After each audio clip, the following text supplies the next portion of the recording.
jemaat yang dikasihi Tuhan, kita akan bersama-sama memperkatakan apa yang dimaksud dengan Pentakosta ketiga dan Mazmur 91. Apa yang dimaksud dengan Pentakosta ketiga? 1. Pentakosta ketiga adalah pencurahan Roh Kudus yang dahsyat di zaman ini melebihi yang terjadi di Azusa Street. 2. Pentakosta ketiga akan mengakibatkan penuaian jiwa yang terbesar dan yang terakhir sebelum Tuhan Yesus datang kembali. 3. Pentakosta ketiga akan membangkitkan generasi Yeremia, yaitu anak-anak muda yang dipenuhi Roh Kudus, cinta mati-matian kepada Tuhan Yesus, tidak kompromi terhadap dosa, dan akan bergerak untuk memenangkan jiwa. 4. Pentakosta ketiga lahir di Indonesia dan bergerak ke bangsa-bangsa. Gerakan ini dari timur ke barat dan akan kembali ke Yerusalem. 5. Pentakosta ketiga akan memberikan kuasa untuk menyelesaikan amanat agung, dan setelah itu Tuhan Yesus akan datang kembali. Dan mari bersama kita sepakat dan percaya mendeklarasikan firman Tuhan yang tertulis dalam Mazmur 91. Dalam lindungan Allah, orang yang duduk dalam lindungan yang maha tinggi dan bermalam dalam naungan yang maha kuasa akan berkata kepada Tuhan, tempat perlindunganku dan kubu pertahananku, Allahku yang kupercayai. Sungguh Dialah yang akan melepaskan engkau dari jerat penangkap burung, dari penyakit sampar yang busuk. Dengan kepaknya Ia akan menudungi engkau, di bawah sayapnya engkau akan berlindung. Kesetiaannya ialah perisai dan pagar tembok. Engkau tak usah takut terhadap kedahsyatan malam, terhadap panah yang terbang di waktu siang, terhadap penyakit sampar yang berjalan di dalam gelap, terhadap penyakit menular yang mengamuk di waktu petang. Walau 1000 orang rebah di sisimu dan 10.000 di sebelah kananmu, tetapi itu tidak akan menimpamu. Engkau hanya menontonnya dengan matamu sendiri dan melihat pembalasan terhadap orang-orang fasik.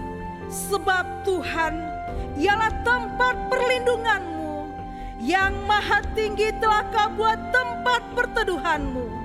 Malapetaka tidak akan menimpa kamu, dan tulah tidak akan mendekat kepada kemahmu.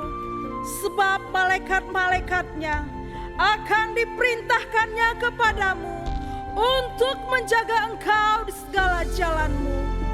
Mereka akan menatang engkau di atas tangannya, supaya kakimu jangan terantuk kepada batu. Singa dan ular tedung akan kau langkahi. Engkau akan menginjak anak singa dan ular naga. Sungguh hatinya melekat kepadaku, maka aku akan meluputkannya. Aku akan membentenginya, sebab ia mengenal namaku. Bila ia berseru kepadaku, aku akan menjawab. Aku akan menyertai dia dalam kesesakan. Aku akan meluputkannya dan memuliakannya. Dengan panjang umur akan kukenyangkan dia, dan akan kuperlihatkan kepadanya keselamatan daripadaku. Haleluya. Amin. Tuhan Yesus yang baik. Haleluya. Shalom Bapak Saudara. Shalom. Siapkan hati, kita akan mulai ibadah kita hari ini. Saya percaya setiap kita sudah mengalami kebaikan Tuhan. Oleh karena itu hari ini nyatakan lebih lagi untuk Tuhan. Mari sama-sama kita berdoa. segala ucapan syukur kami berikan kepada Tuhan. Sebab hari ini ada bekas karena Tuhan Yesus yang baik. Terima kasih untuk keberadaan kami yang luar biasa. Kami, keluarga kami, teman-teman semuanya, dalam kasih karunia Tuhan, biarlah pujian penyembahan kami menyenangkan hati-Mu hari ini. Terima kasih ya Allah. Dalam nama Yesus kami berdoa. Amin. Haleluya.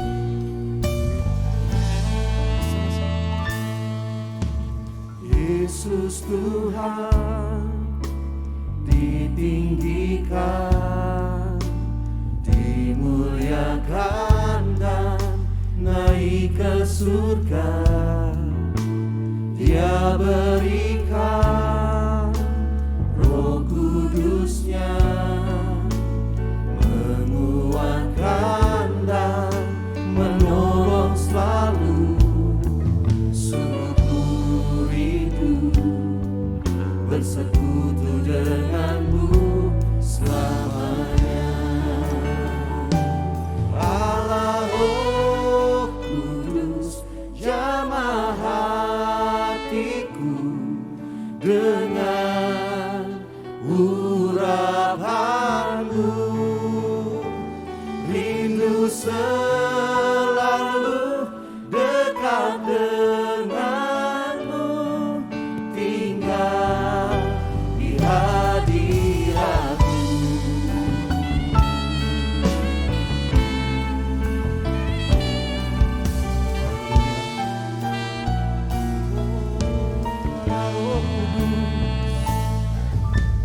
Yesus Tuhan ditinggikan, dimuliakan dan naik ke surga. Dia berikan Roh Kudus-Nya, menguatkan dan menolong selalu. Sungguh rindu bersekutu denganmu selamanya.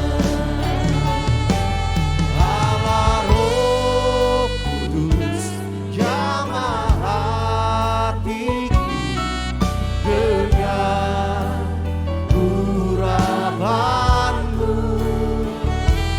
Rindu selalu dekat denganmu, tinggal di hadiratmu. Oh Allah Roh Kudus, Allah Roh Kudus, jamah hatiku dengan urapanmu.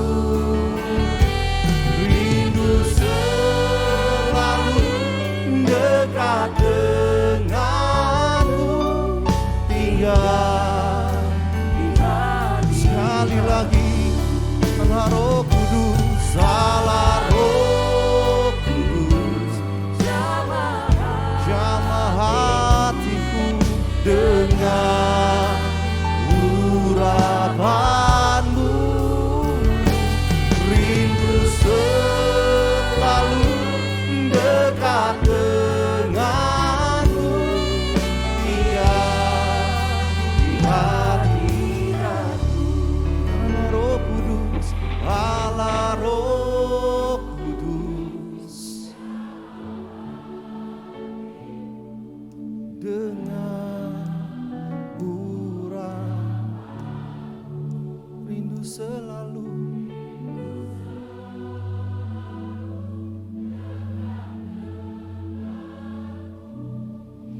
tinggal di hati. Panggillah Roh Kudus, Allah Roh Kudus, ini hatiku dengan urapanmu. Rindu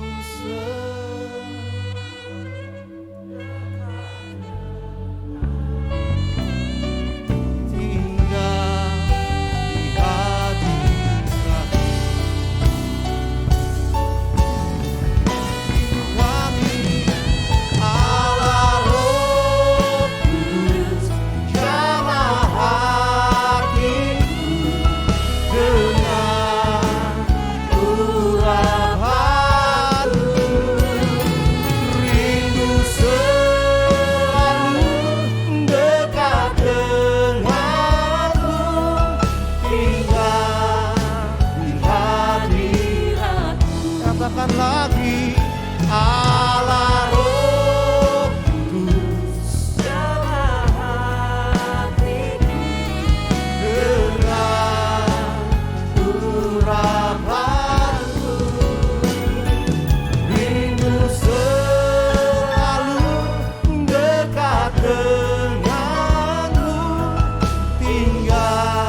ini, Allah Roh Kudus, kami datang menyembah-Mu.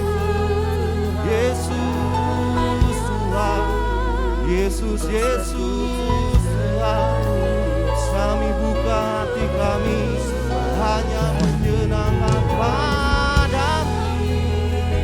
Oh, syaralama sindaralama takaralama se. Mari sembah atas nama-Mu, Allah Roh Kudus, Allah Roh Kudus.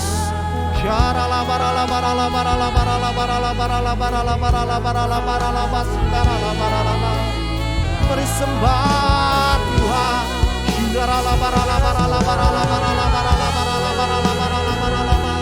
Mari jemaat Tuhan, bawa hatimu, bawa sembahmu, Yesus segalanya.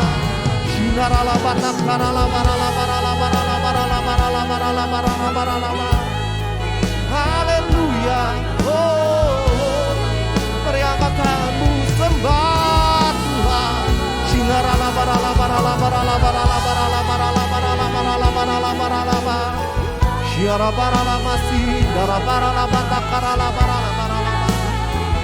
Yesus, Yesus.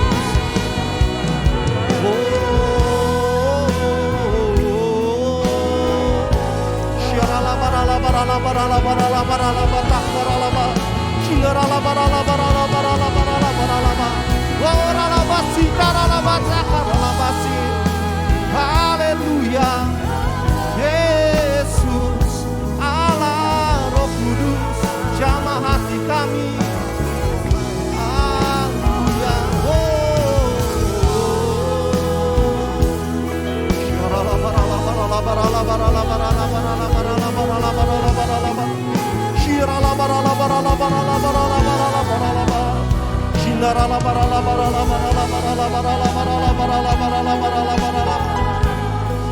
Bebas bekerja Roh Kudus.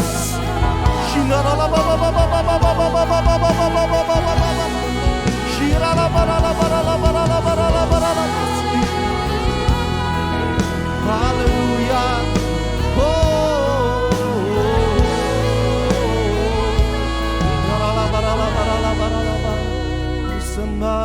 Sembah Yesus, Dia hadir. Sembah Tuhan. Yarala barala barala masih karala masih. Barala barala barala barala barala barala barala barala barala barala barala barala barala barala. Syarala barala barala barala barala. Ku sembah Engkau Yesus, hanya Engkau Allah di hidupku. Tiada yang lain, hanya Kau, hanya Engkau Tuhan. Selamanya Kau tetap Allah, walau dunia semua bergoncang, tak tergoyahkan Kau tetap. Yes, sembah, sembah Yesus, hanya Engkau Allah ini. Tiada yang lain, hanya Kau, hanya Engkau.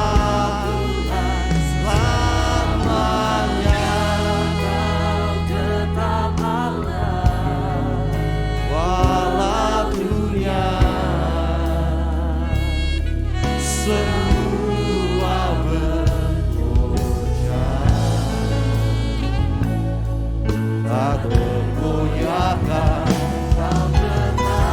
Dia tetap Allah.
bagi Allah kita.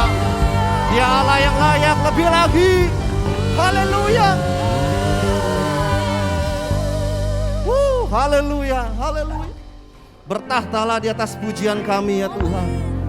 Selama-lamanya Kau Allah. Dalam nama Yesus, sama-sama katakan amin. Amin. Sekali lagi katakan amin. Amin. Haleluya.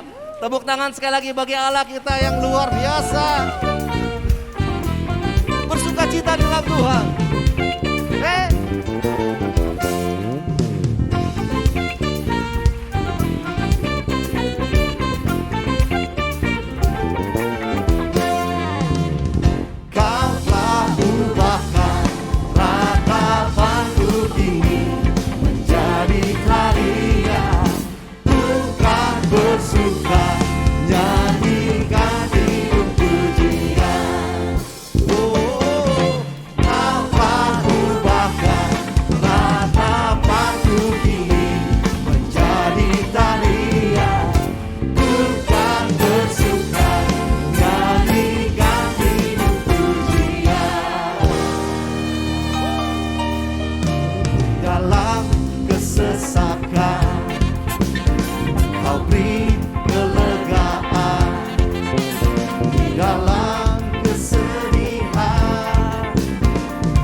Yang bersuka cita, tepuk tangan yang meriah bagi Yesus Kristus Tuhan.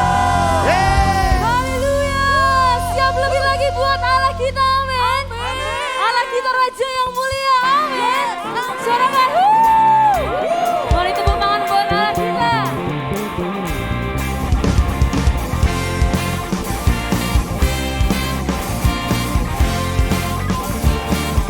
Mari nyatakan.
dipuji dan diagungkan.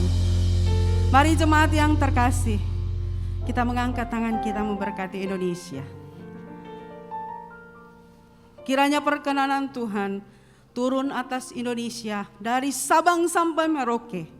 Diberkatilah penduduknya, mata pencariannya, hasil buminya dan lumbung-lumbungnya. Indonesia pulih lebih cepat, bangkit lebih kuat. Tuhan memberkati Presiden dan wakilnya, Pak Jokowi dan Pak Ma'ruf, amin. Kiranya diberikan hikmat dan kemampuan dalam memimpin dan menyelesaikan setiap permasalahan yang ada di bangsa Indonesia.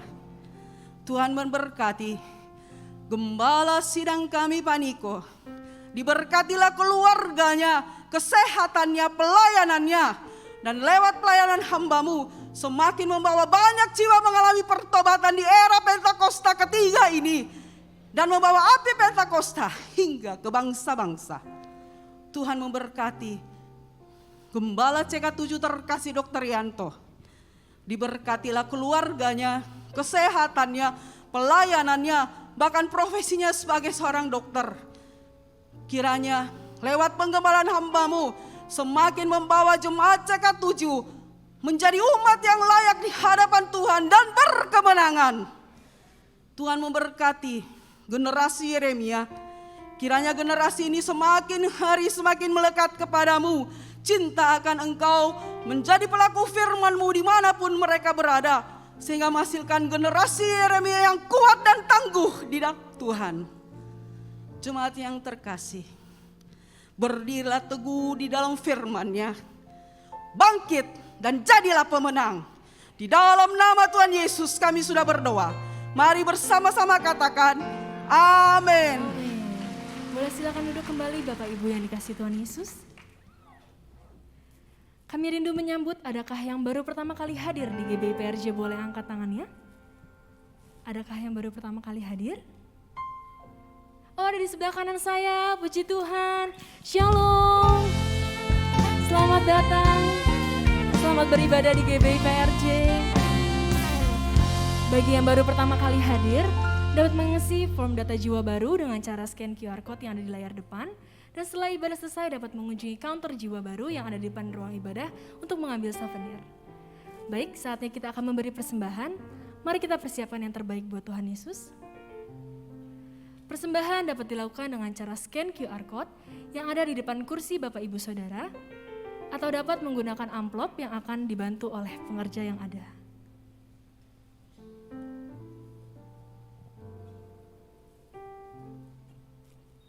Jika sudah siap, saya akan memimpin dalam doa. Bapa, kami bersyukur buat semua berkat-Mu. Kami membawa persembahan sebagai wujud syukur.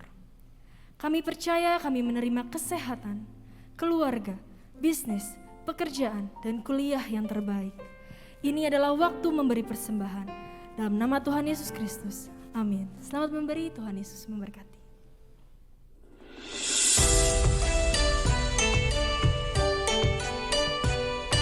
Shalom, Gembala dan seluruh pengerja GBI PRJ Grup CK7 mengucapkan Kongsi Sinien Kuaile. Kita memasuki tahun baru dengan bangkit dan jadi pemenang. Berikut kami sampaikan beberapa pengumuman.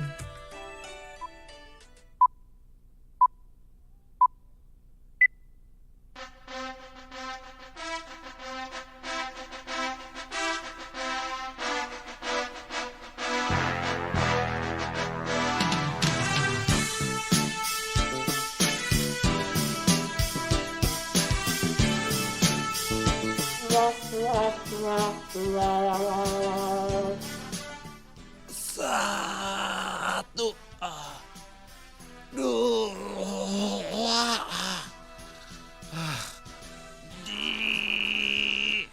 $50, 51. Ngapain kok? Ini udah mau Imlek. Lihat, perut gua buncit, gede banget. Jongsam semua udah nggak muat. Aduh, ini gimana? Lah gimana perut gua kok ya? Ayo, ya. Kita susah loh. Gimana ya? Kita mesti workout kayaknya kok. Workout. Kayaknya mesti olahraga. Yuk. Workout. Oke. Yuk. Oke. Yuk. Lari dulu Lari ya. dulu, lari dulu. Iya.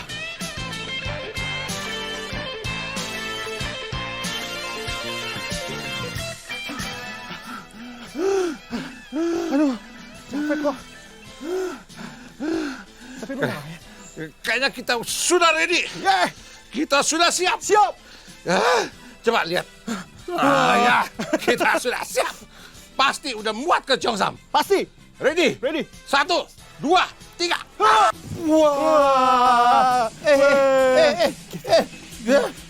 Kita keren. Tuh kan, kita punya sukses. Kita punya diet sukses. Betul. Kok, tapi ngomong kita dari mana kok ya? Kok itu ada lampion. Bagus banget lampionnya tuh. Tuh. Terus ada bunga mehwa juga. Wah, kita berarti udah mesti ini dong kok, Sinca kok. Udah mesti persiapin kok. Tapi ngomong makan mulu. Kita kan mesti kasih info ke jemaat buat acara gereja kita. Info apa ya? Kita udah siapin acara. Pas Sinca. Oh iya benar. Uncle Auntie semuanya, Koko Cici, Ape, Akong, Ama.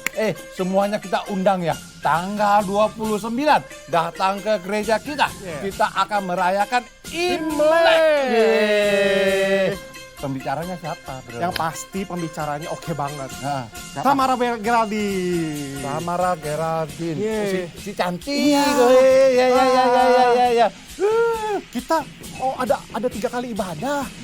3 kali jam. Jam 9. Jam 11.30 sama jam 16.30. Ayo, datang semua datang ke GBPRJ. Ya, oke. Makanya kok kita mau ucapin ke jemaat semua. Kung Si Facai. 新年蒙福，主事天恩， Mari kita bangkit. Jadilah pemenang. 兴起做个胜利者。 Ibadah Raya Onsite disertai dengan ibadah onsite pemuda dan anak, yaitu King's Kid, ibadah anak berkebutuhan khusus, Little Blessing Toddler, sekolah minggu, Joshua Generation Kids Church English Service, Junior Church Indonesian Service, The 16 Week English Service, dan 2 PM Young Professional and Couples. Sehubungan dengan libur cuti bersama dalam rangka Hari Raya Imlek, maka diinformasikan untuk doa fajar, menara doa, dan Bible study diliburkan. Dan aktif kembali seperti biasa pada hari Selasa 24 Januari 2023.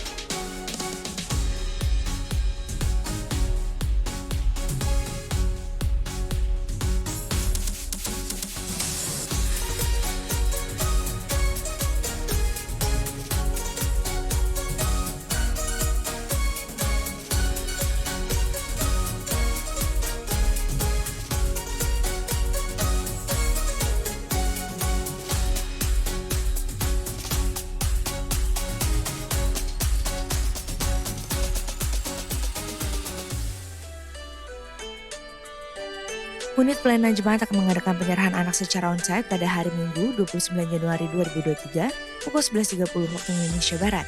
Bagi Bapak Ibu yang ingin menyerahkan anak-anak, harap segera mendaftarkan diri. Pendaftaran dibuka mulai tanggal 9 Januari sampai dengan 22 Januari 2023 secara online via www.gbiprj.org. Untuk informasi lebih lanjut dapat menghubungi kantor sekretariat di depan setelah ibadah selesai. Untuk info rumah doa hybrid, pembukaan kelas KOM, baptisan selam, pembukaan kelas BP2M, dan lain-lain, dapat dilihat di website www.gbiprj.org atau follow Instagram @gbiprj. Sekian pengumuman pada hari ini. Terima kasih atas perhatian Bapak Ibu sekalian. Tuhan Yesus memberkati. Kembali kami mau sujud di altar-Mu Tuhan Yesus. Kami membawa hati kami, membawa hidup kami Tuhan Yesus. Terima kasih Tuhan.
Dia ubah hidupku, baharui hatiku, sesuatu terjadi saat datang di altarnya. Mari kita kasih tepuk tangan yang meriah buat Allah kita. Terima kasih Tuhan Yesus. Mari sama-sama nyatakan. Bila hati terasa berat, tak seorang pun mengerti bebanku. Ku tanya Yesus, apa yang harus ku buat? Dia berfirman, mari datanglah. Dia berfirman, mari datanglah. Dia selalu pedulikan aku. Ku datang Yesus, Dia pikul segala bebanku. Sujud di altarnya, ku bawa hidupku, ku terima anugerahnya yang ampuniku dan bebaskanku. Dia ubah hidupku, baharui hatiku, sesuatu terjadi saat datang di altarnya. Kami sujud di altar-Mu, di altarnya. Ku bawa hidupku, ku terima anugerahnya yang ampuniku dan bebaskanku. Kau ubahkan hidupku, baharui hatiku, sesuatu terjadi saat datang di altarnya. Bersama-sama kita nyatakan. Sujud di altarnya. Kami bawa hidup kami Tuhan Yesus. Kami terima anugerah-Mu Tuhan.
baharui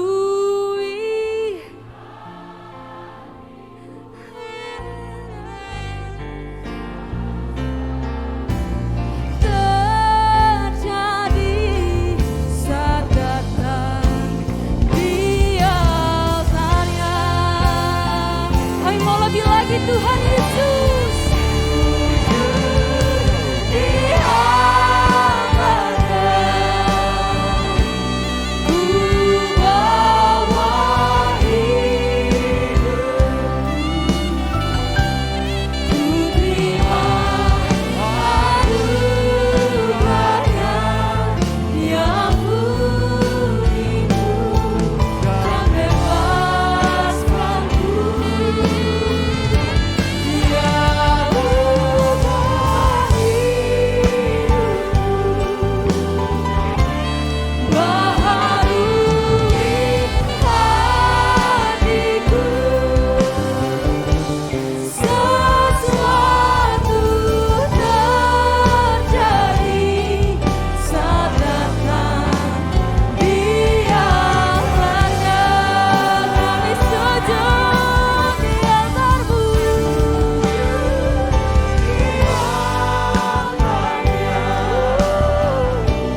Ku bawa hidupku,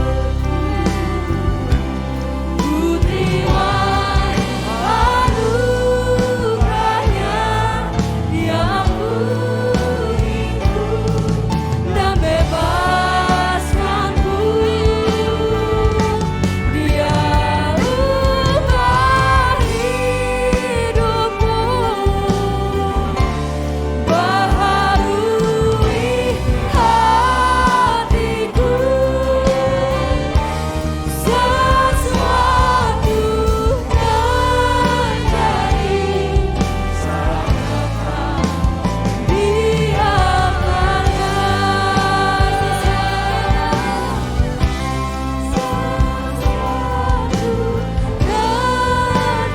Katakan pemulihan, pemulihan terjadi.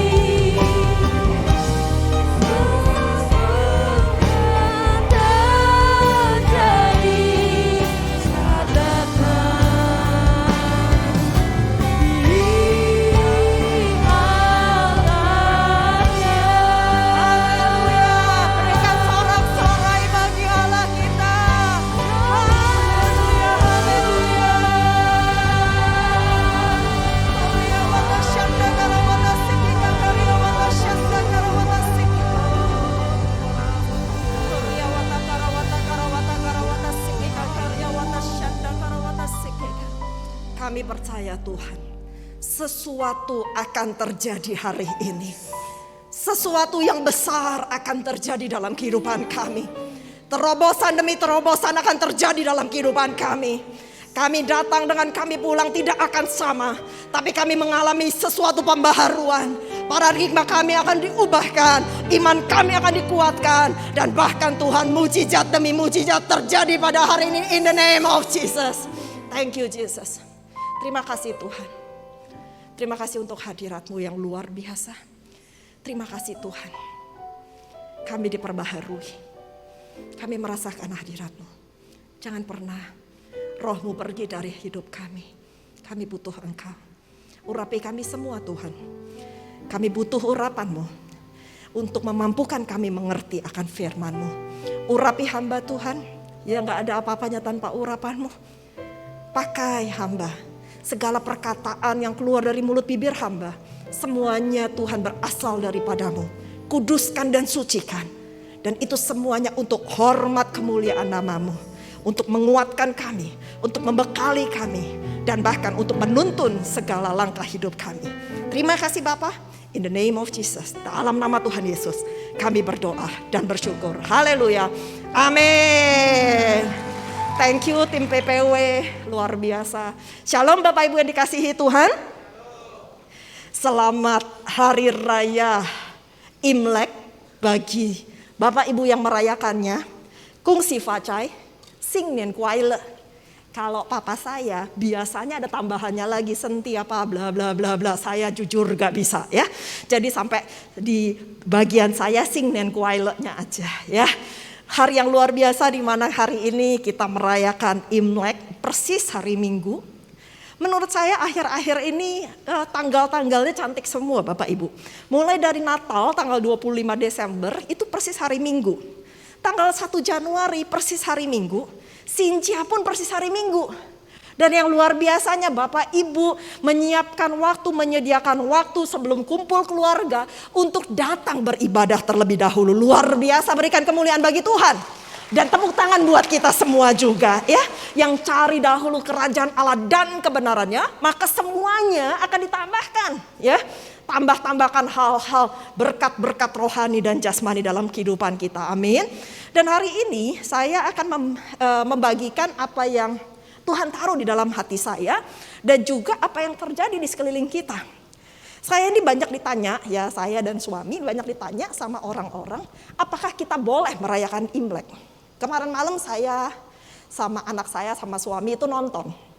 Dan setelah nonton ada barongsai di mall tersebut. Nah, pada saat barongsai itu drueng, jujur saya nggak senang. Karena saya nggak senang tuh ya bising-bising, terus habis itu yang serem-serem gitu saya nggak suka. Lalu saya bilang sama anak saya, Jo, cepetan Jo, kita jalan aja Jo, gitu ya. Terus dia bilang sama saya, Mama, kalau Mama nggak suka barongsai, Mama nggak suka yang berisik-berisik itu, kenapa kita merayakan Imlek? Boleh nggak sih sebenarnya kita merayakan Imlek? Nah, pada saat itu saya pikir iya. Ternyata nggak cuma anak saya, kebetulan anak saya ini yang kedua ini umur 13 tahun, jadi udah mulai kritis ya kalau nanya-nanya. Gak cuma anak saya ternyata yang nanya seperti itu. Kadang-kadang jemaat pun nanya hal yang sama. Kita boleh gak sih sebagai mungkin yang keturunan Tionghoa dan anak Tuhan merayakan Imlek? Nah, satu hal yang lucu juga. Beberapa hari yang lalu tuh saya kebetulan ke salon Bapak Ibu sekalian. Dan pada saat saya di salon, saya kebetulan gak gunting rambut tapi saya melakukan hal yang lain. Mbak yang di salon itu nanya sama saya, Bu Tirsa gak gunting rambut? Saya bilang, enggak kayaknya saya nggak dikasih sama bapak gunting rambut pendek-pendek, saya bilang gitu. Bu, mesti gunting Bu, biar poninya kayak dikit, saya nggak tahu. Bapak Ibu tahukah bahwa ada tradisi sebelum Imlek, sebelum Sincia harus gunting rambut katanya. Biar dikit aja, biar poni aja, mesti gunting. Terus saya tanya sama mbaknya, karena saya kan kagak tahu nih. Mbaknya bilang gini, iya Bu, katanya supaya buang sial. Ya ampun gitu ya. Gak ada sial-sial yang dibuang-buang. Hidup kita diberkati Tuhan, dilindungi Tuhan, gak ada yang sial-sial gitu kan. Saya bilang, enggak saya gak mau ikut-ikutan seperti itu. Ternyata anak saya nanyain hal yang sama kemarin. Mah, kok kita gak gunting rambut sih? Loh kenapa? Saya pikir beberapa hari yang lalu si Mbak salon. Hari ini anak saya gitu kan kemarin. Terus katanya anak saya, menurut Lause yang ada di sekolahannya, sebelum Imlek harus gunting rambut. Nanti pas Imlek gak boleh gunting rambut. Pas Imlek gak boleh nyapu katanya. Soalnya nanti buang rezeki, buang berkat. Ya ampun, saya bilang gak gitu kali Jo. Yang namanya sapu ya mesti setiap hari. Kalau enggak rumah itu kotor gimana ceritanya, saya bilang gitu. Kita tidak usah ikut-ikutan yang seperti itu. Nah Bapak Ibu yang dikasihi Tuhan. Ada hal-hal yang dimana kita jangan ikutin. Apa yang menjadi tradisi-tradisi Imlek, kepercayaan-kepercayaan Imlek. Tetapi bukan berarti kita tidak boleh mengikuti perayaannya. Karena sebenarnya perayaan Imlek itu adalah perayaan awal tahun, tahun baru. Sama seperti kita merayakan tanggal 1 Januari. Cuman ini dirayakan menurut penanggalan kalender orang Tionghoa yang ada di China. Kalau hal-hal yang baik, yang sesuai dengan kebenaran firman Tuhan, tidak apa-apa kita ikutin. Bagi-bagi angpau gitu ya misalnya gitu ya, boleh kita ikutin. Tapi kalau seandainya yang sapu lah, yang gunting rambut lah, terus yang harus makan manis katanya, hal-hal gitu kita tidak usah ikutin. Ada beberapa hal yang sangat penting yang kita harus ketahui, jangan sampai kita ikuti dalam tradisi perayaan Imlek. Yang pertama, jangan menyembah patung atau berhala dan jangan pegang hiu. Karena saya dari kecil, dari lahir, kungkung popo saya itu sudah anak Tuhan, jadi sudah Kristen. Jadi saya memang nggak pernah tahu tradisi-tradisi seperti ini. Tetapi katanya satu malam Cynthia sebelumnya ya, saya nggak tahu namanya apa, kuacap atau apa sih? Ada yang lebih tahu dari saya? Nah itu katanya ada yang pegang hiyo. Nah saya nggak tahu juga. Itu ya kita jangan lakukan karena itu adalah dosa kekejian buat Tuhan. Ya, jangan ada padamu Allah lain di hadapanku dan jangan menyembah patung yang berbentuk apapun. Ya Bapak Ibu ya dikasihi Tuhan.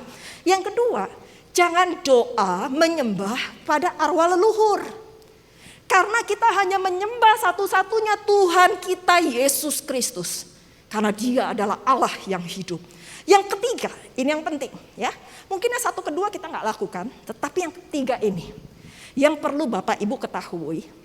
Pada saat kita mendekor rumah kita, pada saat kita mungkin open house buat keluarga besar kita, hati-hati di dalam memilih aksesoris.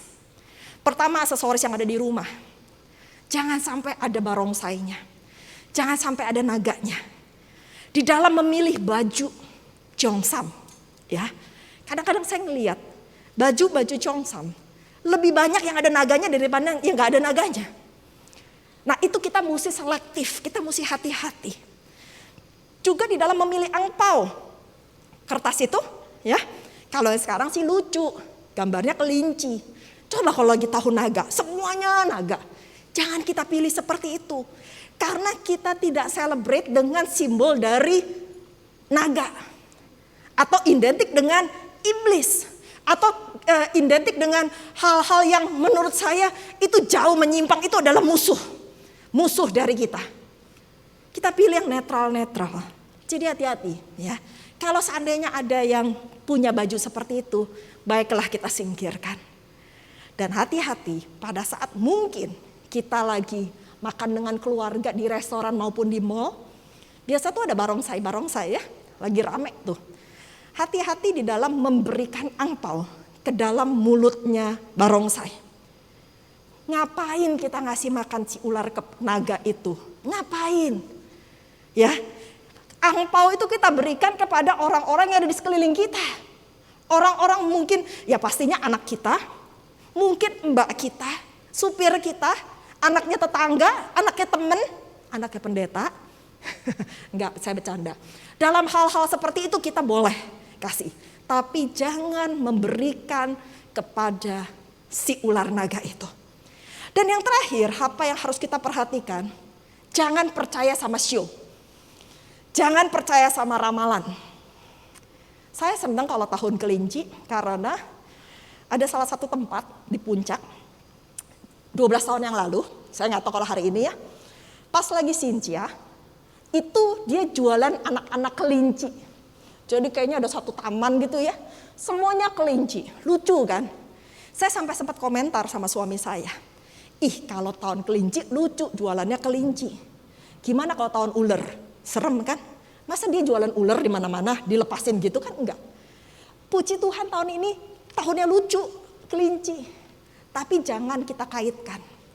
Oh ternyata kelinci itu ciong sama ular. Saya nggak tahu lah ya. Atau kelinci ciong sama anjing misalnya. Karena anjing bisa gigit kelinci lalu kelinci dicabik-cabik. Nggak usah mikir-mikir kayak gitu. Kita mikir apa yang sesuai dengan firman Tuhan aja. Kita pikir apa yang berkenan di hadapan Tuhan. Tapi kita nggak usah mikir apa yang ini yang ciong, itu yang ciong. Katanya ada orang-orang bilang itu panas hawanya. Nggak usah. Kita anak-anak Tuhan percaya. Kalau Tuhan memberkati, maka Tuhan akan memberkati kita berlimpah-limpah. Nah, awal tahun baru Imlek itu sebagai pesta. Dari awal tahun panen yang selalu diisi dengan harapan dan berkat yang berlimpah. Berkat pada saat ini identik sering dikaitkan oleh orang-orang sebagai rejeki atau keuntungan. Gak heran kalau kita Cynthia, kita suka bilangnya kongsi fatcai. Di mana artinya kongsi fatcai itu artinya kesejahteraan, kemakmuran, dan kekayaan di tahun yang baru. Apakah itu salah? Sebenarnya nggak salah Bapak Ibu sekalian. Siapa yang nggak mau kekayaan? Siapa yang nggak mau kesejahteraan? Siapa yang nggak mau kemakmuran? Kita semua pasti mau diberkati berlimpah-limpah, diberikan kesejahteraan berlimpah-limpah, sukacita, damai, sejahtera. Tetapi satu hal yang saya ingin katakan di tempat ini, tergantung dari paradigma kita. Kekayaan tidak selalu identik dengan materi. Amin. Banyak orang yang kaya berlimpah-limpah harta bendanya. Mungkin uangnya, pekerjaannya, asetnya luar biasa. Tetapi dia miskin di dalam rohaninya. Dia miskin di dalam mungkin hikmat dan takut akan Tuhan. Dia miskin dalam karakter. Berarti itu kan semua sia-sia, amin.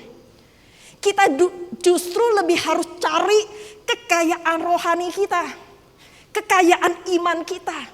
Kekayaan karakter kita. Itu yang kita mesti cari terlebih dahulu.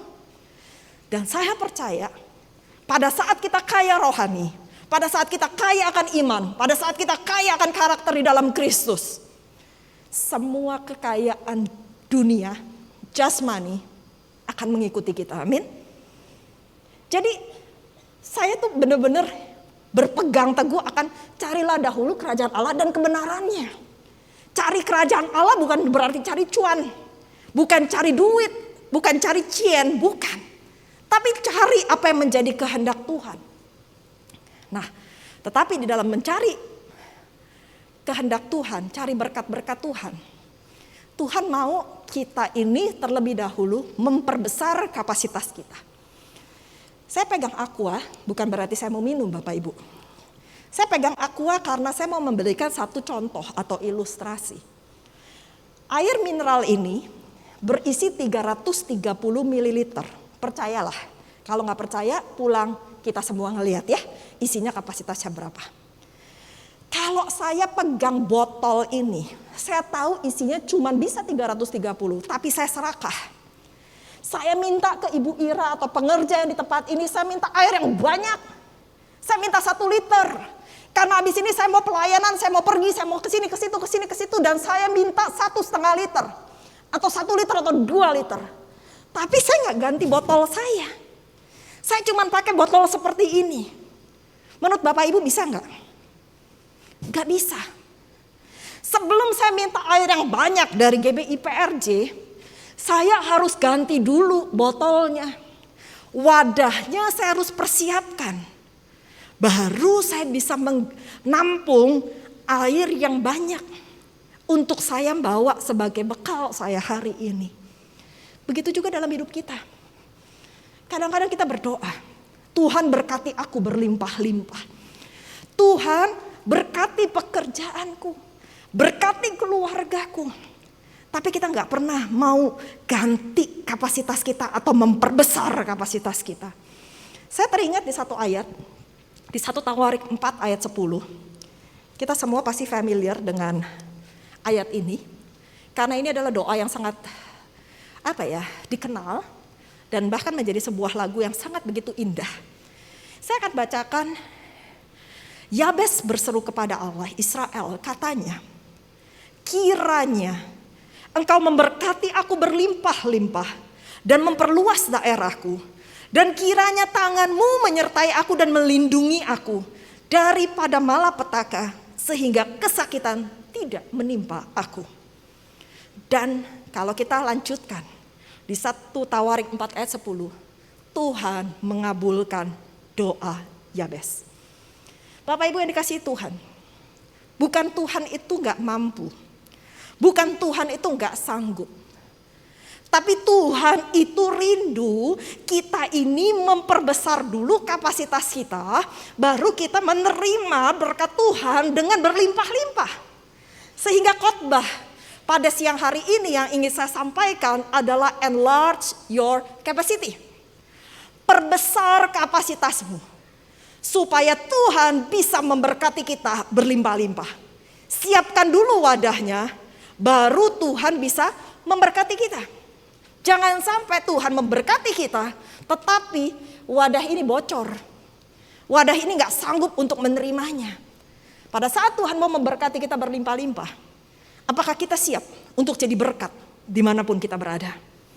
Dengan gampang kok Tuhan mau kasih kita berkat. Gampang.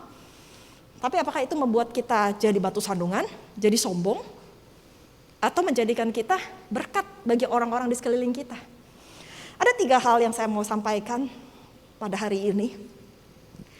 Apa saja yang perlu kita perbesar kapasitas kita? Yang pertama, karena udah dibocorin, perbesar kapasitas hatimu. Di Ulangan 8 ayat 2-3 dikatakan, ingatlah kepada seluruh perjalanan yang kau lakukan atas kehendak Tuhan Allahmu di padang gurun selama 40 tahun ini dengan maksud merendahkan hatimu dan mencobai engkau untuk mengetahui apa yang ada dalam hatimu. Yakni apakah engkau berpegang pada perintahnya atau tidak. Sampai sini dulu kita stop dan saya ingin sampaikan. Kadang-kadang Tuhan mengizinkan kita untuk melewati padang gurun kita masing-masing. Ada mungkin yang diizinkan 1 tahun, ada orang yang diizinkan 5 tahun, ada orang yang diizinkan 10 tahun. Karena apa? Karena Tuhan mau kita ini merendahkan hati kita melalui padang gurun itu. Karena Tuhan mau untuk mengetahui apa yang ada di dalam isi hati kita. Selama 2,5 tahun kita melewati pandemik. Apa yang ada di dalam isi hati kita? Apakah kita benar-benar cari Tuhan? Apakah kita memperbesar kapasitas kita? Atau kita cuma ngomel? Di ayat ketiga dikatakan, jadi ia merendahkan hatimu. Segala sesuatu yang terjadi dalam kehidupan kita, maksud Tuhan yang pertama adalah untuk merendahkan hati kita. Membiarkan engkau lapar dan memberi engkau makan mana yang tidak kau kenal dan juga tidak dikenal oleh nenek moyangmu, untuk membuat engkau mengerti bahwa manusia hidup bukan dari roti saja, tetapi manusia hidup dari segala yang diucapkan oleh Tuhan. Amin. Yang pertama, Tuhan mau di tahun ini khususnya perbesar kapasitas hatimu. Tahun ini tidak akan menjadi tahun yang mudah. Banyak sekali orang-orang pinter yang di luar sana, di luar, ya, yang bukan di dalam, di luar, bilang tahun ini tahun yang gelap, tahun yang suram, tahun yang ya pokoknya sulit. Tapi saya percaya gini, apapun yang terjadi tahun ini, kalau kita memperbesar kapasitas hati kita, maka tahun ini kita akan jadi orang-orang yang lebih daripada pemenang. Amin. Kita akan bangkit. Dan bahkan kita bilang, wow, ini tahun yang luar biasa. Ini tahun perkenanan Tuhan, ini tahun mujizat, ini tahun terobosan buat kita. Kekayaan orang-orang fasik akan berpindah kepada orang benar. Tapi tergantung dari kapasitas hati kita. Balik lagi, kalau kapasitas kita kecil, maka kita dapatnya kecil. Tapi kalau kapasitas kita besar, maka Tuhan akan berikan kita lebih daripada sebelum-sebelumnya. Siapkan wadahnya dulu. Kenapa kita harus jaga hati, Bapak Ibu sekalian? Karena orang lain tidak ada yang bisa jaga hatimu. Cuma diri kita sendiri yang bisa jaga hati kita. Di akhir tahun lalu, ada salah satu hamba Tuhan yang berbicara dan itu jadi rema buat saya. Tahun ini mungkin ada kata-kata yang diucapkan baik sengaja maupun tidak sengaja oleh orang-orang di sekeliling kita yang mungkin bisa menjatuhkan kita. Pada saat itu Tuhan ngomong sama saya, Tirsa, persiapkan hatimu, jaga hatimu, perbesar kapasitas hatimu. Saya bilang, yes, amin Tuhan. Dalam segala aspek kehidupan kita. Gak cuma jaga hati pada saat orang ngomong, tapi jaga hati ketika sekeliling kita itu terjadi tidak sesuai dengan ekspektasi kita. Jaga hati. Pada saat Tuhan izinkan, mungkin kita di bawah, jangan rendah diri. Tapi pada saat Tuhan izinkan kita di atas, Jangan tinggi hati. Rendahkan hatimu. Jadi apapun yang terjadi dalam kehidupan kita, musim apapun, tetap ingat ya, kapasitas hati kita harus diperbesar. Kenapa kapasitas hati kita diperbesar? Saya akan bacakan di Ulangan 8 ayat 1. Karena Tuhan mau segenap perintah yang kusampaikan padamu pada hari ini, haruslah kamu lakukan dengan setia. Nah, garis bawahi setelah ini, supaya kamu hidup. Supaya kita bisa survive. Supaya kita bisa melewati tahun 2023 menjadi pemenang-pemenang. Dan bertambah banyak katanya. Dan kamu memasuki serta menduduki negeri yang dijanjikan Tuhan dengan sumpah kepada nenek moyangmu. Tuhan gak pernah janji hal-hal yang buruk terjadi dalam kehidupan kita. Tuhan gak pernah izinkan rancangan-rancangan yang buruk. Kecelakaan itu gak pernah. Tapi Tuhan rancangkan itu segala sesuatu baik dalam kehidupan kita. Damai sejahtera, masa depan yang penuh dengan harapan, itu yang janji Tuhan. Itu yang kita harus ambil. Tapi gimana caranya? Perbesar dulu kapasitas hati kita. Itu yang pertama. Nah, masuk yang kedua. Bapak Ibu diberkati Tuhan. Yang pertama apa? Perbesar kapasitas hati. Jadi pulang, khotbah Sinca apa? Perbesar kapasitas hati. Jangan khotbah Sinca apa? Kongsi facai, jangan gitu ya. Ingatnya perbesar kapasitas hati. Yang kedua, perbesar kapasitas kita di dalam memegang perintah Tuhan dan hidup menurut jalannya. Di Ulangan 8 ayat 6 dikatakan, oleh sebab itu haruslah engkau berpegang pada perintah Tuhan Allahmu dengan hidup menurut jalan yang ditunjukkannya dan dengan takut akan Dia. Poin yang kedua adalah kita saat ini harus lebih melekat kepada Tuhan. Kita harus pegang perintah Tuhan. Kita harus lebih nempel sama Tuhan. Jangan hidup sembarangan, tapi hidup yang sesuai dengan kebenaran firman Tuhan. Kita gak bisa main-main lagi sama Tuhan. Di Roma 12 ayat 2 dikatakan, janganlah kamu serupa dengan dunia ini, tetapi berubahlah oleh pembaharuan budimu, sehingga kamu dapat membedakan manakah kehendak Allah. Itu yang kita harus cari Bapak Ibu sekalian. Apakah itu kehendak Allah atau kehendak saya pribadi? Keinginan saya pribadi. Apa yang baik dan yang berkenan kepada Allah dan yang sempurna.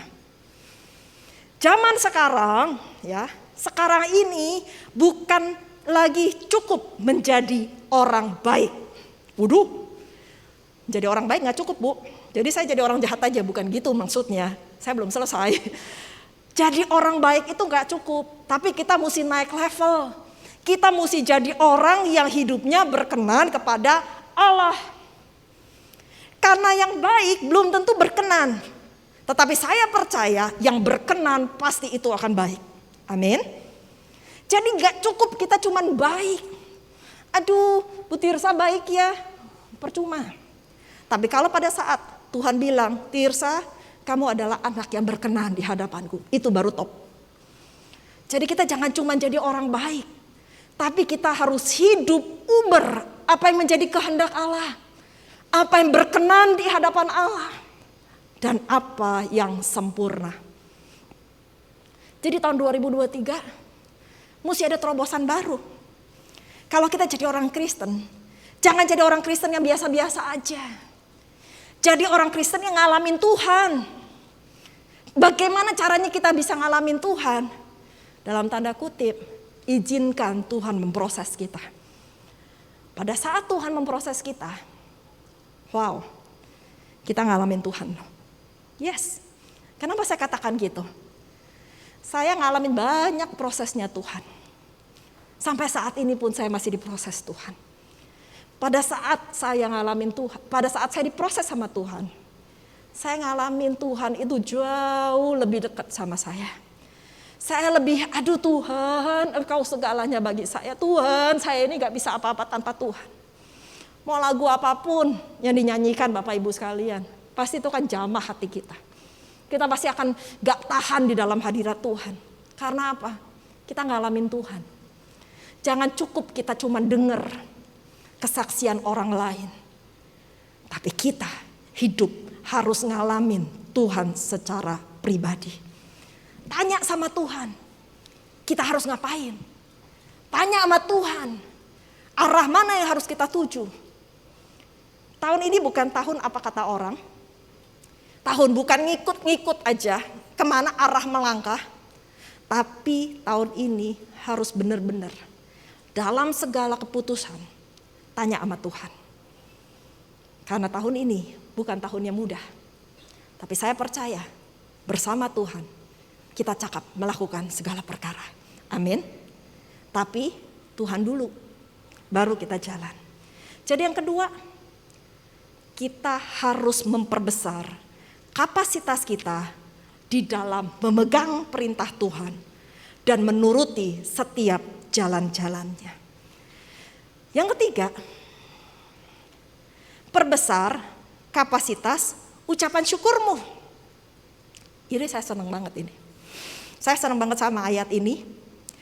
Di Ulangan 8 ayat 17 sampai 18. Dikatakan, maka janganlah kau katakan dalam hatimu, kekuasaanku dan kekuatan tangankulah yang membuat aku memperoleh kekayaan ini. Tetapi haruslah engkau ingat kepada Tuhan Allahmu, sebab dialah yang memberikan kepadamu kekuatan untuk memperoleh kekayaan. Ingat yang tadi saya katakan, kekayaan itu tidak selalu identik dengan materi. Amin. Dengan maksud meneguhkan perjanjian yang diikrarkannya dengan sumpah kepada nenek moyangmu seperti sekarang ini. Kenapa saya katakan perbesar kapasitas ucapan syukurmu? Karena pada saat dibilang kalau kekuasaanku, kekuatan tanganku, itu berarti bukan karena Tuhan, tapi karena kita. Gak ada kata-kata ucapan syukur di dalam situ. Tapi tahun ini Tuhan mau kita memperbesar kapasitas ucapan syukur kita. Sebelum kita menerima mujizat, ucap syukur. Sebelum kita mendapatkan sesuatu yang kita doakan, ucap syukur. Karena di dalam ucapan syukur, di situ ada berkat-berkat Tuhan. Terjadi mujizat demi mujizat di dalam ucapan syukur kita. Dalam satu hari jujur aja, berapa kali Bapak Ibu dan saya mengucap syukur kepada Tuhan? Mungkin 3 kali. Pada saat kita makan pagi, makan siang, makan malam. Kita berdoa terima kasih Tuhan untuk makanan ini. Itu kan ucap syukur ya. Apakah cukup cuma 3 kali? Nggak cukup Bapak Ibu. Mungkin 5 kali. Tambah lagi. Bangun pagi sama tidur malam. Apakah cukup? 5 kali. Nggak cukup. Yang boleh saya sampaikan, biarlah ucapan syukur itu sebagai nafas kehidupan kita. Ucap syukur dalam segala keadaan. Ngucap syukur pada saat masalah terjadi dalam hidup kita. Ngucap syukur pada saat suami kita belum dipulihkan, belum dijamah oleh Tuhan. Mungkin anak-anak kita tidak sesuai dengan apa yang kita harapkan. Ngucap syukur. Karena saya percaya, pada saat kita ngucap syukur, Tuhan itu bisa jawab doa kita lebih daripada apa yang kita doakan. Nggak percaya? Saya ini loh, bukti hidup yang ada di depan Bapak Ibu sekalian. Saya nggak pernah berani berdoa dulu. Suami saya jadi hamba Tuhan. Nggak berani, takut.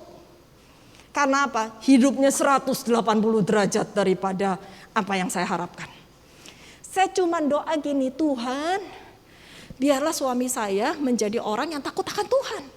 Itu doang yang saya bisa berani doain. Saya berdoa 7 tahun buat suami saya.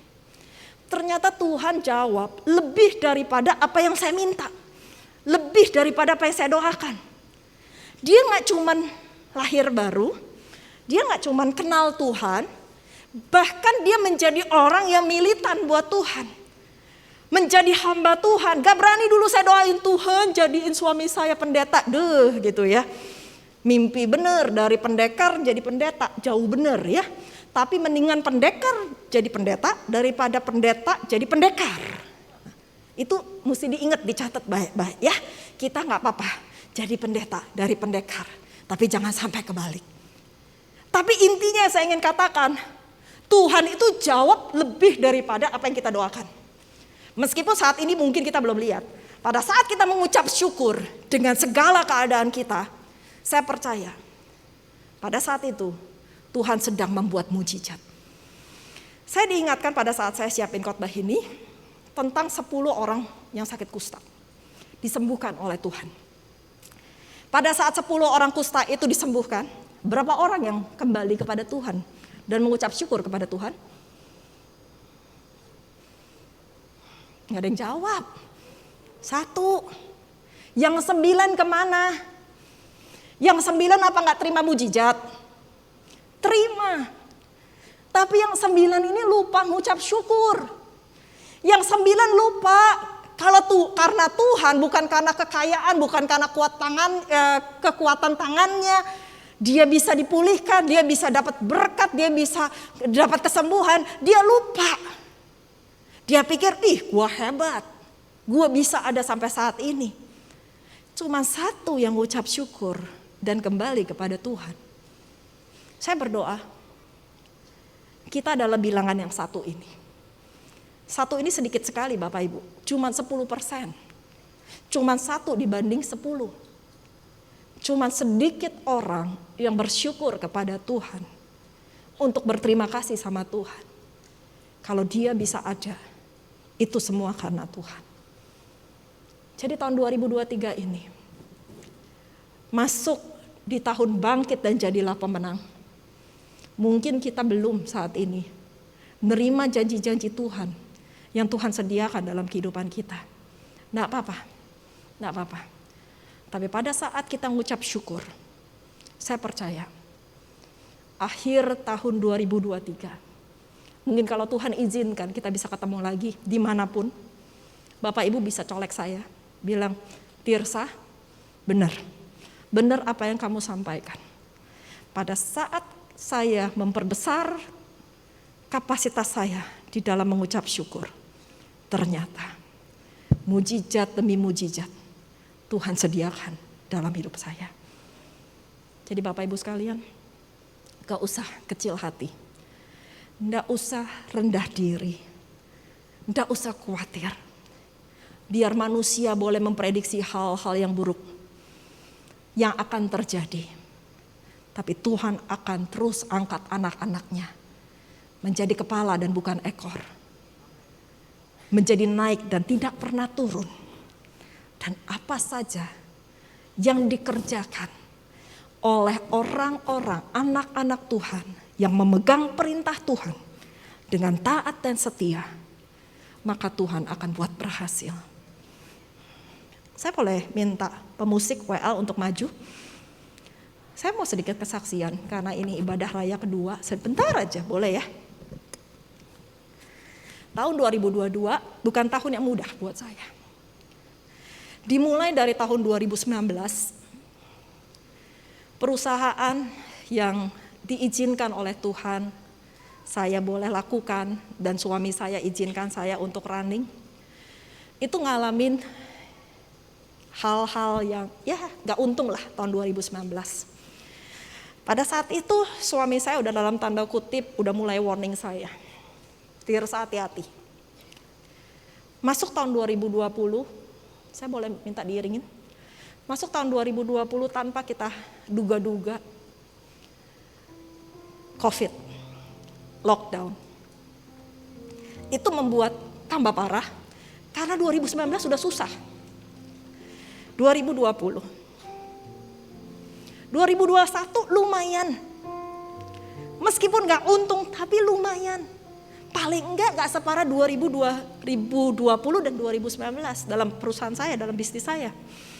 Tetapi ternyata Bapak Ibu sekalian, tahun 2022 terjadi perang Ukraina dan Rusia yang sangat-sangat berdampak dalam bisnis yang saya jalanin. Karena kebetulan saya berurusan dengan lubrikan, oli, pelumas, minyak pelumas, dan itu berurusan sekali dengan Rusia. Terjadi goncangan hebat. Itu namanya goncangan itu, saya kalau bisa bilang, saya tuh dari hari ke hari dari minggu ke minggu itu cuma bilang, ya udahlah, kesusahan hari ini cukup buat hari ini. Kesusahan minggu ini cukup buat minggu ini. Terus teman saya selalu nanya, terus minggu depan gimana Ci? Minggu depan gimana Bu? Udah, gak usah mikirin minggu depan. Yang penting hari ini Tuhan bikin mujizat. Ada saksi hidup di depan saya, di mana dia selalu dampingin saya. Pendek cerita, saya itu seperti orang engap-engap, tahu? Engap-engap. Kalau berenang itu hampir timbul tenggelam. Sampai-sampai saya sempat berpikir untuk give up di pertengahan tahun. Saya udah mikir siapa teman saya yang bisa take over bisnis saya. Karena saya udah mau bilang sama suami saya, Roy, saya give up aja. Saya pelayanan aja deh, sama jadi tai-tai, jadi istri, jadi ibu rumah tangga gitu ya, sama pelayanan udah itu aja. Tapi pada saat saya hari Kamis mau give up, hari Rabu saya mau give up. Hari Jumat, saya lagi call online. Lalu ada satu teman saya yang bilang, jangan pernah give up. Jangan pernah menyerah sebelum kamu sampai ke tujuan. Wow, saya sampai gak berani loh jadi ngomong sama suami saya. Kalau saya mau give up, saya mau cari customer atau temen yang bisa take over bisnis saya. Akhirnya saya jalanin lagi bisnis itu dengan engap-engapan lagi, timbul tenggelam. Sampai akhirnya di akhir tahun, mungkin di November atau awal Desember, saya lupa, November kayaknya ya. Biasa saya udah mesti siapin profit and loss. Karena kita udah mesti nyusun budget, kita udah mesti dapat target seperti biasa. Dapat target dari prinsipal.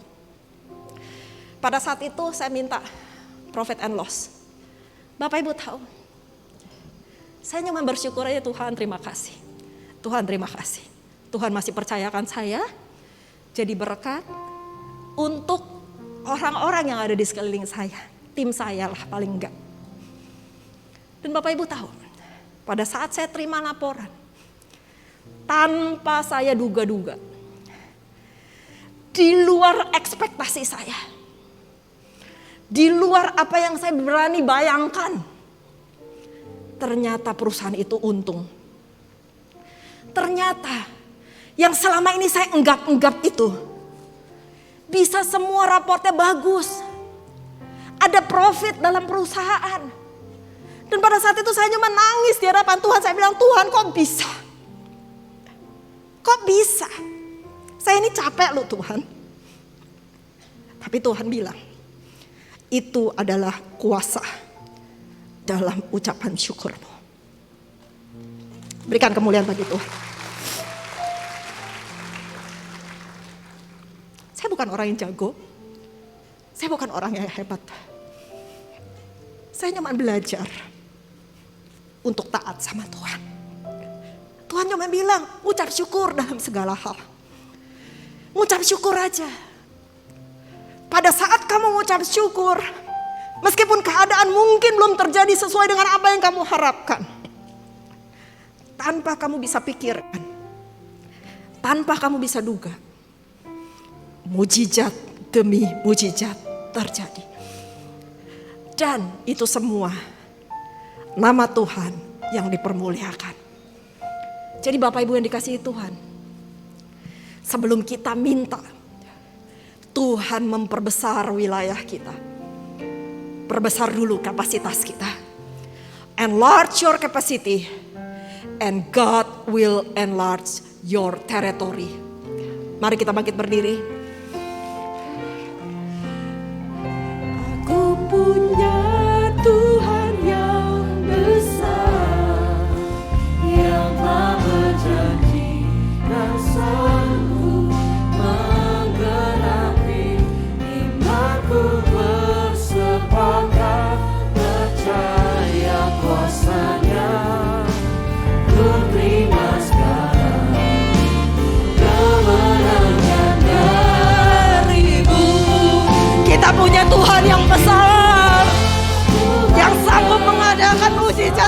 mujizat yang sanggup memulihkan keadaanmu. Menggenapi imanku bersepakat percaya kuasanya. Ku terima sekarang kemenangan darimu. Berikan kemuliaan bagi Tuhan. Berikan sorak-sorak. Ku punya Tuhan yang besar. Amin. Yang tak berganti dasarku menggenapi imanku bersepakat percaya kuasanya. Ku terima sekarang kemenangan darimu. Kiranya Engkau memberkati aku berlimpah-limpah. Yes, Jesus. Dalam meluas daerahku. Dan kiranya tanganmu menyertai aku dan melindungi aku daripada malapetaka, sehingga kesakitan tidak menimpa aku. Mari kita katakan sekali lagi, kiranya.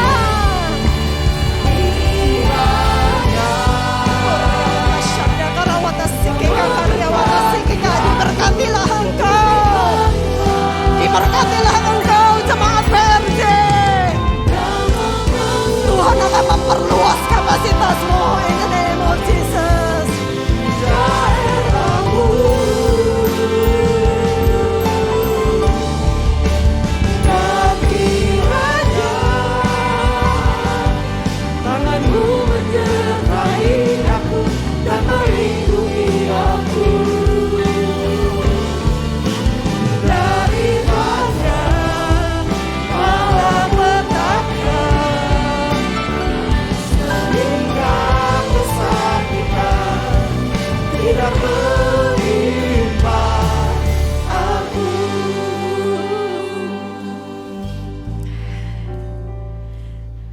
Jemaat GBI PRJ berseru kepada Allah Israel. Kiranya Tuhan memberkati jemaat GBI PRJ berlimpah-limpah. Dan Tuhan akan memperluas daerah wilayah jemaat GBI PRJ. Dalam keluargamu, dalam pekerjaanmu, dalam segala usahamu, dalam segala aspek kehidupanmu.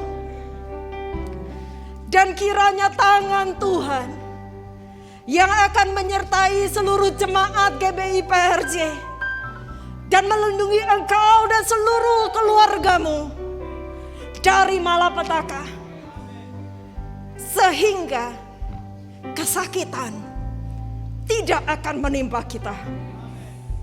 Bapak, ini adalah doa kami. Ini adalah doa dari jemaatmu. Meskipun mungkin saat ini kami belum melihat, tapi kami percaya kepadamu Tuhan, bahwa sesuatu besar akan terjadi dalam kehidupan kami. Pada saat kami memegang perintah-Mu dengan setia, saat kami mengikuti seluruh jalan-jalan-Mu, saat kami tidak menyimpang ke kanan dan ke kiri, maka Tuhan akan memperbesar wilayah teritori kami. Tuhan akan memberkati kami. Tuhan akan memberkati seluruh aspek kehidupan kami. Dan pada saat kami mengucap syukur kepada Tuhan, maka mujizat demi mujizat akan kami terima in the name of Jesus. Pemulihan demi pemulihan, terobosan demi terobosan. Dan tahun 2023 kami akan bangkit dan jadi pemenang. Haleluya. Haleluya, haleluya.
jemaat, kita arahkan tangan kita kepada Ibu Tirsa. Allah Bapa yang dahsyat, terima kasih Tuhan untuk firman yang telah diberikan oleh Ibu Pendeta Tirsa Wibowo.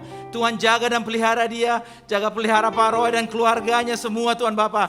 Sehingga senantiasa pelayanan menjadi maju, senantiasa naik dan banyak jiwa dimenangkan Tuhan. Terima kasih, haleluya, haleluya.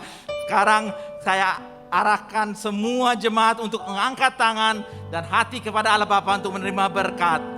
Jemaat yang dikasihi Tuhan, pulanglah dan terimalah berkat yang berlimpah-limpah dari Allah Bapa, kasih karunia dari putranya yang tunggal Tuhan kita Yesus Kristus, dan persekutuan yang manis dengan Roh Kudus menyertai kita mulai siang hari ini sampai Tuhan Yesus datang kedua kali menjemput kita semua di atas awan-awan yang permai, bahkan sampai selama-lamanya. Semua yang percaya diberkati, sama-sama kita katakan amin. Shalom saudara, Tuhan Yesus berfirman dalam Lukas 6 ayat 36, hendaklah kamu murah hati sama seperti Bapamu adalah murah hati. Dalam edisi Voice of Pentecost hari ini, kita akan membahas mengenai memberi dalam kemurahan hati. Tahukah saudara, memberi dalam kemurahan hati bukan hanya bersifat horizontal di antara sesama manusia, namun juga bersifat vertikal kita kepada Tuhan.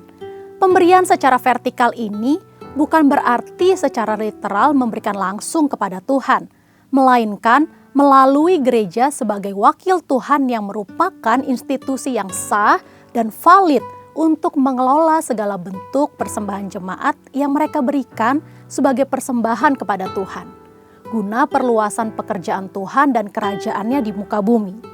Dalam Maleakhi 3 ayat 10, bangsa Israel diperintahkan untuk membawa persembahan ke dalam rumah perbendaharaan atau bait Allah. Dalam Markus 12 ayat 41-44, Tuhan Yesus memperhatikan orang-orang yang memberi di bait Allah. Pada masa gereja mula-mula di Kisah Rasul 4 ayat 32-37, jemaat membawa persembahan mereka ke hadapan rasul-rasul, dan pada prinsipnya Tuhan Yesus mengajarkan kita untuk memberi persembahan kita ke dalam rumah ibadah atau gereja. Dalam 2 Korintus 8 ayat 1-5, Rasul Paulus memuji jemaat Makedonia bahwa meskipun dalam berbagai penderitaan, sukacita mereka malah meluap. Meskipun mereka sangat miskin, namun mereka sangat kaya dalam kemurahan hati. Sehingga mereka dapat memberi bahkan melampaui kemampuannya. Pemberian yang melampaui logika dan melampaui hitung-hitungan ekonomi manusia hanya dapat dilakukan karena kemurahan hati. Kemurahan hati ini berasal dari pengenalan akan kasih karunia Tuhan, bahwa Ia yang oleh karena kita menjadi miskin, sekalipun Ia kaya, supaya kita menjadi kaya oleh karena kemiskinannya. Dan untuk membuat semua itu terrealisasi, Tuhan Yesus rela mati untuk kita karena Dia mengasihi kita. Alkitab berkata dalam Yohanes 15 ayat 13-14a, tidak ada kasih yang lebih besar daripada kasih seorang yang memberikan nyawanya untuk sahabat-sahabatnya. Kamu adalah sahabatku. Karena Tuhan Yesus lebih dahulu mengasihi kita dan kita mengasihi Dia, inilah yang mendorong kita untuk memberi dalam kemurahan hati. Bagi orang yang suka hitung-hitungan, akan sulit memahami konsep kemurahan hati. Hal ini dapat kita lihat dari apa yang disampaikan oleh Tuhan Yesus ketika pemilik kebun anggur membagikan upah yang sama, masing-masing 1 dinar kepada para pekerja yang bekerja di kebun anggurnya. Mulai dari yang masuk terakhir hingga masuk terdahulu. Mereka yang masuk bekerja terdahulu protes dan merasa diperlakukan tidak adil. Sekalipun pemilik kebun anggur sudah memberikan upah sesuai dengan kesepakatan. Mengapa mereka protes? Karena iri hati. Mereka yang tidak memiliki kemurahan hati akan cenderung menjadi iri hati. Bagaimana dengan kita? Bukankah sama seperti jemaat Makedonia dan jemaat Korintus, kita juga telah mengenal kasih karunia Tuhan Yesus? Adakah pengenalan akan kasih karunia tersebut membuat kita menjadi kaya dalam kemurahan hati sehingga kita dapat memberi melampaui kemampuan, bahkan pemberian yang melampaui logika? Prinsip memberi dalam kemurahan hati seharusnya diterapkan dalam keseharian hidup suami istri dalam rumah tangga. Memberi dalam kemurahan hati dilandasi karena suami dan istri saling mengasihi, karena kasih Kristus telah mengikat mereka. Paulus dengan inspirasi Roh Kudus dalam Efesus 5 ayat 25 menyatakan, Hai suami, kasihilah istrimu sebagaimana Kristus telah mengasihi jemaat dan telah menyerahkan dirinya baginya. Kalau dirinya sendiri saja rela diserahkan bagi istrinya, bukankah materi, harta, dan lain-lain sebenarnya menjadi hal yang terlalu kecil untuk diberikan? Selain itu, contoh praktek memberi dalam kemurahan hati sudah dipraktekkan di gereja kita GBI Jalan Gatot Subroto dalam memberikan persembahan sulung setiap tahun. Bukan dengan paksaan, tetapi menurut kerelaan hati dan kekayaan kemurahan hati dari jemaat. Persembahan sulung adalah berkat dari Tuhan, yaitu seluruh gaji dan penghasilan yang kita terima di bulan Januari dan kita persembahkan di bulan Februari. Tanpa kemurahan hati, tidak mungkin seseorang akan memberikan persembahan sulung kepada Tuhan. Sudah banyak kesaksian dari orang-orang yang memberikan persembahan sulung dari kemurahan hatinya, yang membuktikan pemeliharaan dan penyertaan Tuhan senantiasa ada. Bahkan mereka menerima berkat berkelimpahan. Kita percaya Tuhan memperhitungkan mereka yang taat melakukan firman-Nya. Memberikan persembahan sulung menjadikan kita pribadi-pribadi yang semakin diperkaya dalam kemurahan hati dan semakin merasakan kasih karunia Tuhan. Untuk penjelasan lebih lanjut dari tim teologi kami, saudara dapat scan QR Code yang tersedia. Selamat memberi dalam kemurahan hati dan Tuhan Yesus memberkati.